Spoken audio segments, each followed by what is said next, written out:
అంశం ఏంటంటే, ఆయన చెప్పిన మాట ఏంటంటే, నా సన్నిధిని నిలుసు భాగ్యము నీకిత్తునని చెప్పాడు. ఏంటిదంట? నా సన్నిధిలో నిలిసే భాగ్యం నేను మీకు ఇస్తానని చెప్పాడు. వాస్తవానికి సన్నిధిలో అందరు నిలబడలేరు. వినాలా? సన్నిధిలో అందరూ నిలబడలేరు. నిలబడాలంటే దానికి కావాల్సినవంటి 3 రకాలైనవంటి అధికారాలు, లేకపోతే మనకి దేవుడు తెలియజేస్తున్న వాక్కులు, లేకపోతే 3 రకాలైనవంటి హెచ్చరికలు ఉంటాయి. ఎవరు దేవుని యొక్క సన్నిధిలో నిలబడగలుగుతారు, ఎవరు నిలబడలేని పరిస్థితుల్లో పడిపోతారు అంటే, రండి చూడండి జకర్యా గ్రంథంలోనికి వచ్చి ఒక్కసారి అందరూ మీ పరిశుద్ధ గ్రంథాన్ని తెరచి వాక్యాన్ని గమనించాలని నేను ప్రభు పేరటను మీకు మనవి చేయించు ఉన్నాను. జకర్యా గ్రంథం పాత నిబంధన 778వ పేజీ నెంబర్లోనికి రండి.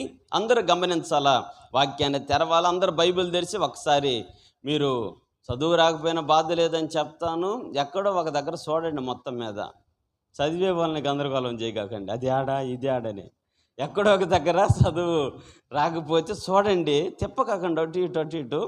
చదువు వచ్చిందంటే ట్రై చేయండి. యేసు నామములో జకర్యా గ్రంథం 3వ అధ్యాయము 7వ వచనాన్ని చదివి సహాయం చేయండి గట్టిగా.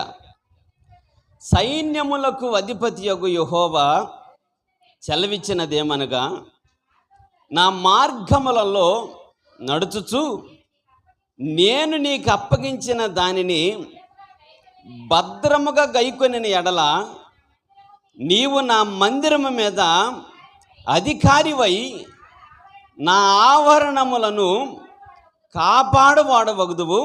మరియు ఎక్కడ నిలువబడి వారికి కలిగినట్లు నా సన్నిధిని నిలుసు భాగ్యము నీకిత్తును. ఈ వాక్యములో నుండి పరిశుద్ధాత్మ దేవుడు మనందరితో మాట్లాడును గాక. ఆమెన్. హల్లెలూయా. ఒకసారి హుషారుగా హల్లెలూయా. అందరు తెల్ల పైకి ఎత్తితే నేను మీకు ఎక్స్ప్లెయిన్ చేస్తాను. దేవుడు చెప్పినటువంటి మంచి మాట. ఈ మాటలన్నీ ఎవరితో చెప్పారు? జకర్యా భక్తుడితో దేవుడు మాట్లాడే మాటలు. ఏమని మాట్లాడాడంటే, స్వీట్గా ఆలోచించేద్దాం. ఏందంటే ఆయన చెప్పాడు కదా కింద, నా సన్నిధిని నిలుసు భాగ్యము నీకిత్తునని చెప్పాడు. ఫస్ట్లోనే మొట్టమొదటిగా చెప్పాడు కదా, నా మార్గములలో నడుచుచు అని చెప్పాడు. మొట్టమొదటిగా ఆయన సన్నిధిలో మనం నిలవాలంటే ఎలా ఉండాలంట? నా మార్గాలలో మీరు నడుచుకుంటూ ఉండాలని చెప్పాడు. వాస్తవానికి నడుచుకోవటం చాలా కష్టం. బైబిల్లోనే దీనికి ఒక ఆధారం ఉంది. ఒక అతను ఆదివారం మందిరానికి పోతున్నాడు. ప్రతి శుక్రవారం ఉపవాసం ఉండి ప్రార్థన చేసుకుంటున్నాడు. ప్రతిరోజు ప్రార్థన చేసుకుంటూ వాక్యాన్ని చదువుకుంటూ ప్రతి ఆదివారం మందిరంలోని కనపడుతూ చాలా మొట్టమొదట్లో మంచి ఆసక్తి కలిగి దేవునితోటి బాగా మాట్లాడేటువంటి వ్యక్తిగా తయారైపోయాడు.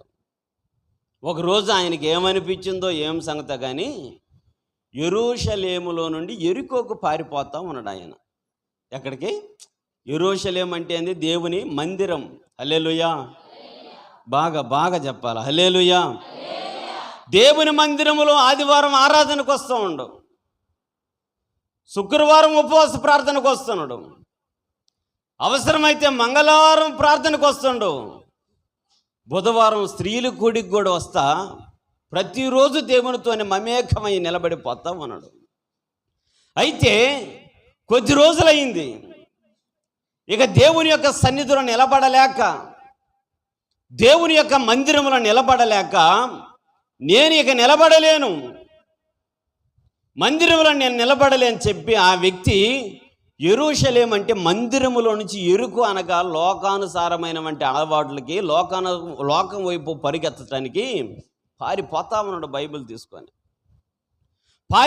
పారిపోతా ఉంటే నిలబడలేని వంటి స్థితిలో ఆ వ్యక్తి మందిరంలో నిలబడలేక, నాకు లోకం కావాలి, లోక ఆశలు కావాలి, నాకు అందసందాలు కావాలి, నాకు నచ్చినట్లుగా నేను నడుచుకోవాలని అనేటువంటి ఒక కాన్సెప్ట్తో ఆ వ్యక్తి వెళ్ళిపోతా ఉంటే, కొంత దూరం పోవటానికి బాగానే పోయాడు కానీ పోయి పోయి పోయి దొంగల చేతుల్లో దొరికాడు ఆ వ్యక్తి.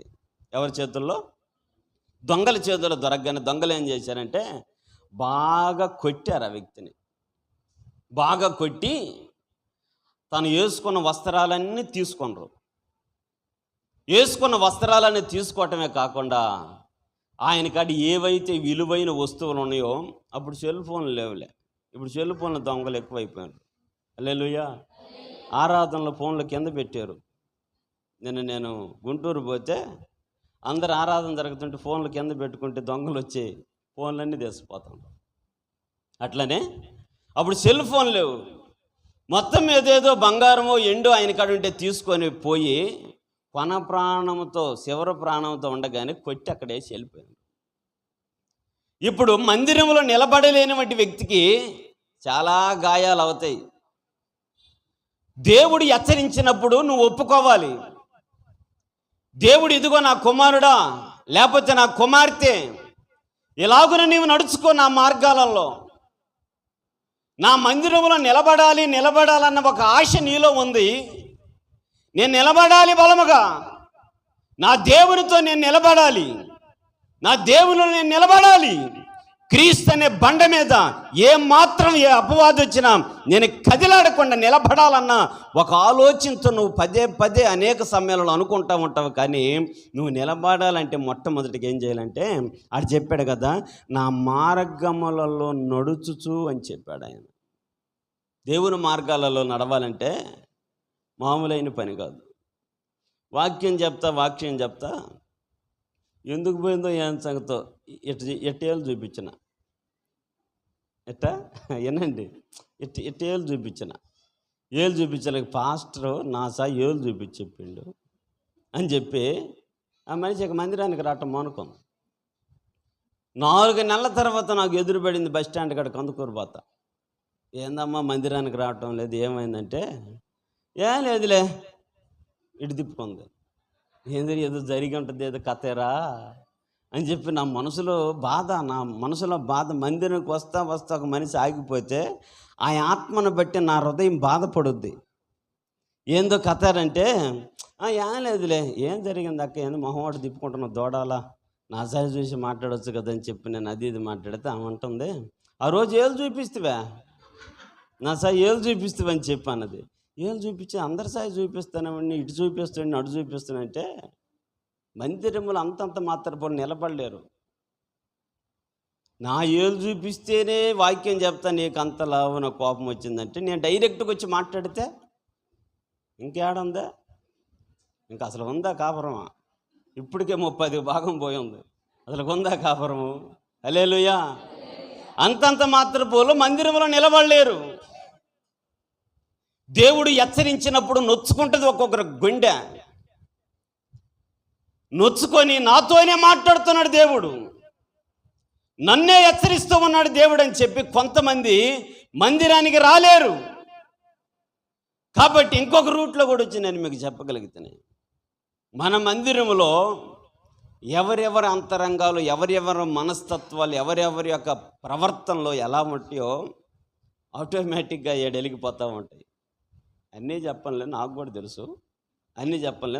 తెలుసు, కానీ సామాన్యంగా రాలేరు. ఒక మాటలో చెప్పాలంటే వచ్చారా గుండెలు కదిపడిపోతాయి. బల్లెస్తున్నా ఒక ఆదివారం, నెలలో మొదటి వారం బల్లెస్తున్నా. బల్ల తీసుకోవటానికి ఒక ఆవిడ వచ్చి దాసన్నాలు కూర్చుంది. మా ఊరోళ్ళే వచ్చి కూర్చొని బల్ల ఇచ్చేటప్పుడు ఒక 10 నిమిషాలు క్లాస్ ఇస్తా వాళ్ళకి. క్లాస్ ఇచ్చిన తర్వాత యేసు శరీరములో యేసయ్య రక్తములో పాలుభోగస్తులు అయ్యాలని చెప్పి బల్ల ఇచ్చేటప్పుడు ఆ క్లాసులో ఒక మనిషి బయటపడి ప్రార్థన చేసుకోగానే నేను రొట్టె తెస్తానని చెప్పి ప్రార్థన చేసి కళ్ళు తెరిచాలకు మందిరంలో లేదు. ఈ మనిషి ఆడుకోపోయిందిరా అని చెప్పి అనుకున్నా, ఏదో పని మీద పోయిందిలేమని చెప్పి అనుకున్నా. వాళ్ళ ఇంటికి పోయి వాళ్ళ అమ్మని రాంబోళం చేస్తుంది, వెట్టిది కాదు, రాంబోళం చేస్తుంది, గందరగోళం చేస్తుంటే వాళ్ళమ్మ నన్ను పిలిపిస్తే నేను మాట్లాడుతాను. ఏందక్క ఏమైందంటే ఏడుస్తూ ఉంది. ఏం చెప్పటంలో 15 నిమిషాలు ఏడిచింది. ఎన్ని నిమిషాలు? అప్పుడప్పుడు అని చెప్పండి అక్క, ఎన్ని నిమిషాలు? 15 నిమిషాలు ఏడిచింది. 15 నిమిషాలు ఏడుస్తాయి. ఏడవగాక నాకు కూడా ఏడుపు వస్తుంది. నువ్వు ఏడుస్తుంటే నా గుండె తరుక్కొని పోతుంది. ఒకసారి నువ్వు అసలు ఏం జరుగుతుందో చెప్పమంటే, ఆమె ఉండి ఉండి ఉండి ఉండి 16 నిమిషంలో అన్నది, మీ మందిరానికి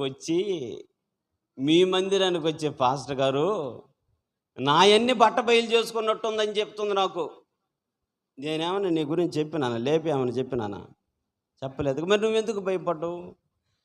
ఆ పాపాలు, ఆ శాపాలు నాలో నువ్వు మాట్లాడే ప్రతి మాటకి నా రోమ నెక్కబడుస్తూ నన్ను నిలబడనీలేదు. అక్కడ ఇంటికి వచ్చేసినానని చెప్పింది. మరి అంతకాడికి 15 నిమిషాలు ఎందుకు ఆడవాలా? నేను ఇంకా మందిరం అయిపోయి అన్నం కూడా తినకుండా నీ మొహం చూస్తా, నాకు కూడా దుఃఖం వస్తుందని చెప్పి. అందరు నిలబడలేరు మందిరంలో, సామాన్యమైన పని కాదు. అందుకే ఇదే మాట అబ్రహాముతో దేవుడు చెప్పాడు, అయ్యా నా సన్నిధిలో నడుచుచు నిందారహితుడవై ఉండమని చెప్పాడు ఆయనతోటి. ఏ రహితుడై? నిందారహితుడవై ఉండమని చెప్పాడంటే మందిరానికి వచ్చేటప్పుడు నిందలు వస్తాయి, మందిరానికి రాకపోయినప్పుడు కూడా నిందలు వస్తాయి. ఇంకా ఒక మాటలో చెప్పాలంటే మందిరానికి వచ్చేటప్పుడు ఎక్కువ నిందలు వస్తాయి. అయితే నింద వంశద్దు కానీ నిందలో నిజం ఉండకూడదని చెప్పాడు ఆయనతోటి. ఏమండి, ఆలోచన చేయాలి కొద్దిగా, ఏలకల్ల మీద ఉండద్దు. హల్లెలూయా. నిందలు వస్తాయి, వచ్చినప్పుడు దాన్ని అడుదిప్పి ఇడిదిప్పి వాళ్ళకాడికి ఏళ్ళకాడికి మొత్తం మీద ఎక్కడెక్కడైనా తిరిగి రాని. కానీ ఆ నింద 10 మంది నోళ్ళ దగ్గరకు పోయి తిరిగి అటు తిరిగి ఇటు తిరిగి వచ్చినా దాంట్లో అటు ఇటు తిరిగి చూసేళ్ళకి ఏముండకూడదంట, నిజం ఉండకూడదని చెప్పాడు. నా మందిరానికి ఏదో బైబిల్ తీసుకొని రావటమే కాదు, పాటలు పాడటమే కాదు, ఆరాధించటమే కాదు, వాక్యాన్ని వినటమే కాదు, నా మందిరంలో నడుచుచు నిందారహితుడవై ఉండు అని చెప్పాడు ఆయన. హానోకును బట్టి కూడా దేవుడు ఆది కాండంలో ఒక మాట చెప్పాడు. భలే ఉంటుంది ఆ మాట. ఒకసారి చదవండి. 5వ అధ్యాయము, ఆది కాండము 5వ అధ్యాయంలోనికి వచ్చి అక్కడ 21, 22 వచ్చిన ఈ 2 వచనాలు చదవమ్మా. హానోకు 65 ఏండ్లు బ్రతికి మెతూషేలను కనెను. హానోకు మెతూషేలను కనిన తర్వాత 300 ఏండ్లు దేవునితో నడుచుచు కుమారులను కుమార్తెలను కనెనని చెప్పాడు. అక్కడ 800 ఏళ్ళంట, 300 ఏండ్లు నడుచుకున్నాడంట ఆయనతోటి. చెప్పండి అక్క, అందరు తల్లపైకి ఒకసారి చెప్పండి ఈ మాట. 300 ఏండ్లు. 3 నిమిషాలు ఉండలేము మనం. ఎన్ని నిమిషాలు? 3 నిమిషాలు నడుచుకోలేము ఇక, అది అంతే. హల్లెలూయా. మందిరంలోకి వచ్చి కూడా నేను ఒకటి చెప్తుంటే ఇంకొకటి ఆలోచన చేస్తాను. ఇంక నిలుసుకుంది ఆడని. నుంచి మీ కాల్ తీసి సిమెంట్ రోడ్డు మీద పెడితే మొత్తం అప్డేట్ అయిపోద్దాం. ఇది ఎగిరిపోద్ది. ఇంకొక కొత్త సాఫ్ట్వేర్ వస్తుంది మీ మైండ్లలోకి. నడుచుకోలేము. 300 ఏండ్లు ఎలా నడుచుకున్నాడు ఈ వ్యక్తి? ఆలోచన చేస్తే దేవుని దగ్గరకు పోవటం రావటం పెద్ద లెక్కేం కాదు, కానీ నడుచుకోవటం చాలా ప్రాముఖ్యం. ప్రియ సహోదరి సహోదరుడా, దేవుని యొక్క సన్నిధిలో నీవు నిలబడాలి. దేవుని యొక్క సన్నిధిలో నిలబడాలనుకుంటున్న ప్రతి వ్యక్తి కూడా ఎలా ఉండాలంటే, ఇక్కడ హనోకును మనం జ్ఞాపకం చేసుకుంటే 300 ఏండ్లు దేవుడు చెప్పినట్లుగా నడుచుకోవటానికి ఇష్టపడ్డాడు ఈ వ్యక్తి. అందుకనే భక్తుడు అన్నాడు కదా, నా మందిరములో నీవు నిలబడాలి, నిలిచే భాగ్యాన్ని నేను నీకు ఇవ్వాలంటే నువ్వు ఎలా ఉండాలంటే, మొట్టమొదటిగా నా మార్గములలో నువ్వు నడుచుకుంటూ ఉండాలి. నేను సేవకు వచ్చి 9 సంవత్సరాలు. ఒక వ్యక్తి నాకు 8 సంవత్సరాలు సేవకు వచ్చిన తర్వాత 1 సంవత్సరం తర్వాత పరిచయం అయ్యాడు. ఆయన అంటాడు ఇప్పటికీ కూడా, ఈనాటికి కూడా ఆయన బెంగళూరు బాని, హైదరాబాద్ బాని, ఆయన మద్రాసు బాని, ఎక్కడికి పోయినా సరే ఖచ్చితంగా వారానికి ఒక్కసారి ఫోన్ చేస్తాడు నాకు. మరి ఆయన మనసులో మరి ఏమనిపిస్తుందో ఏం సంగతో నాకు తెలియదు, కానీ ఫోన్ చేసి నాతో మాట్లాడితేనంట 10 నిమిషాలు ప్రశాంతంగా ఉంటుందంట ఆయనకి. ఏ దిగులు ఇక గుర్తుకు రావంట వ్యక్తికి. పాస్టర్ గారు నేను ఇంత చేస్తున్నాను, ఇంత ఇదిగా దేవుళ్ళో ఉంటున్నాను, ప్రతి ఆదివారం ప్రార్థనకు పోతున్నాను, ప్రతిదీ నేను దేవుడికి కానుకైనా దశం భాగమైనా ఖచ్చితంగా నేను పోయే మందిరానికి కంపల్సరీ నేను పంపిస్తూనే ఉంటాను. అది ఇదే, మరి నాకెందుకు ఈ రోగము, నాకెందుకు ఈ కష్టాలు, నాకెందుకు ఈ బాధలని నాతో మాట్లాడండు. ఏం మాట్లాడండి చెప్పండి? మూడే మాట. నాకెందుకు ఈ బాధలు, నాకెందుకు ఈ కష్టాలు, నాకెందుకు ఈ రోగం అని చెప్పిండు. అంటేను ఇప్పుడు నాకు ఏ బాధ ఏ రోగం లేదైనా నాకు చెప్తానని నేను అడిగిన మాటలు అర్థం ఉంటుంది లాస్ట్లోకి వచ్చినాక. మీకు అంటే ఉంటాయి, మీకుండే మీకుంటాయి, మాకుండే మాకుంటాయి అని చెప్పాడు. ఇంత బాగా ఒక దైవ సేవకునితో కాంటాక్ట్ అయ్యి మాట్లాడుతూ చెప్పినవన్నీ ఎన్నట్టే ఉంటాడు. ఆ మనిషి కొడుతుంటే నాకు ఆశ్చర్యంగా ఉంటుంది. నేను చెప్పేయి నిజంగా కొడుతుండా లేకపోతే వచ్చేది కొడుతుంది నాకు బెత్తరు శుద్ధి ఒక్కొక్కసారి. అంటే బాగా వింటాడు, అన్నీ బాగానే ఉంటుంది. కానీ ఆయన అంటాడు నాకెందుకు అది, నాకెందుకు ఇది అంటాడు. మీకు చెప్తే తిడతారే, తిట్టుకోకుండా ఉండాలంటే చెప్తా. నా ముందే లవర్ని ఎక్కించుకొని బండి మీద పోతుంటాడు. ఇప్పుడు 550 సార్లు చూసాను నేను. మరి నాకెందుకు బాధలు అంటాడు, నాకెందుకు కష్టాలు. నువ్వు యాడ్ నడుచుకుంటున్నావు నాయన, నీకు ఒక దండం పెడతా. నడుచుకోవటం అంటే ఏదో 10 రూపాయలు కానుక ఇవ్వటం కాదు, ఏదో దశం భాగం ఇవ్వటం కాదు, మందిరానికి రావటం కాదు. రావటం పెద్ద ప్రాముఖ్యం కాదు, మందిరంలోకి నడుచుకోవటం ప్రాముఖ్యం. నడుచుకోవటం చాలా ప్రాముఖ్యం. అందుకని హానోకు 300 ఏండ్లు దేవునితో నడిచాడు. 3 నిమిషాలు నడవలేవు, 3 రోజులు నడవలేవు. 8 సంవత్సరాల నుంచి చెప్పుకోవటం కాదు, వాళ్ళకి వాళ్ళకి డ్రమ్ము కొట్టుకోవటం కాదు, డబ్బాలు కొట్టుకోవటం కాదు. నడిచి తీరితే దేవుడు చేసే కార్యం ఎలా ఉంటుందంటే ఆయన మందిరంలో నిలిచే భాగ్యాన్ని ఇస్తాడు నీకు మొట్టమొదటిగా. హల్లెలూయా, హల్లెలూయా. చెప్పుకోవటం కాదు, నాకు ఆ వరం ఉంది, నాకు ఈ వరం ఉంది, దేవుడు నన్ను అట్టు ఆడుకుంటాడు ఎట్టు ఆడుకుంటాడు చెప్పుకుంటే కాదు. ఒట్టెట్టి మాటలు నేను నమ్ముతానేమో కానీ దేవుడు నమ్ముతాడా? నమ్మడు. అందుకని నీవు నా మందిరములో నిలిచే భాగ్యాన్ని నేను నీకు ఇవ్వాలంటే మొట్టమొదటిగా నా మార్గములలో నడుచుకోవటం చాలా ప్రాముఖ్యం. నడుచుకోవటం చాలా ప్రాముఖ్యం. రెండోది కిందనే చెప్పాడు కదా, నేను నీకు అప్పగించిన దానిని భద్రముగా గైకొనిన ఎడలని చెప్పాడు. రెండోది ఏందంట, ఇప్పుడు భద్రం అంటే అందరికి తెలుసు. మొట్టమొదటిగా బంగారం ఉంది, ఎండు ఉంది, వాటిని చూడి ఎంత భద్రంగా బీరువా లాకర్లో పెట్టి తాళ 2 సార్లు వేసి చూసుకుంటారు, పడిందా పడలేదా. మళ్ళీ తిరగమోత వేసి వచ్చి మళ్ళీ కిందకి అంటారు దాన్ని, పడిందా పడలేదు. దొంగలు పడుతానంట ఈ మధ్యకాలం లేడే, అన్ని వార్తలు వస్తున్నాయి. అంటే చాలా జాగ్రత్త, భద్రం. ఒక దొంగ వచ్చినా కూడా సరే అది ఆ వ్యక్తి కాని రాకుండా ఉండాలి. చాలా జాగ్రత్తగా మనం ఆలోచించాలి. ఏటిని భద్రం చేసుకోవాలంటే మీ బంగారాన్ని, విలువైన వస్తువుల్ని, ఎండిని భద్రం చేసుకోవద్దని కాదు ఏడు వాక్యం. వాటినే చేసుకోండి. వాటిని చేసుకున్న తర్వాత అక్కడ చెప్పాడు కదా, నేను నీకు అప్పగించిన దానిని భద్రంగా గైకొనిన ఎడలని చెప్పాడు. ఏం అప్పగించాడు దేవుడు? మనకి ఏం అప్పగించాడు? దేవుడు చెప్పిన ప్రతి మాట నీకు అప్పగించిందేగా. దేవుడు చెప్పాడు 6 రోజులు పని చేసుకుని 7వ రోజు నా మందిరానికి వచ్చి నన్ను స్తుతించమని చెప్పాడు. కాపాడుకుంటున్నావా? కాపాడుకోవటం లేదు. దేవుడు చెప్పాడు నేను చెప్పినట్టుగా నువ్వు నడుచుకోమని దేవుడు చెప్పాడు. ఆయన అప్పగించాడు ఒక పని.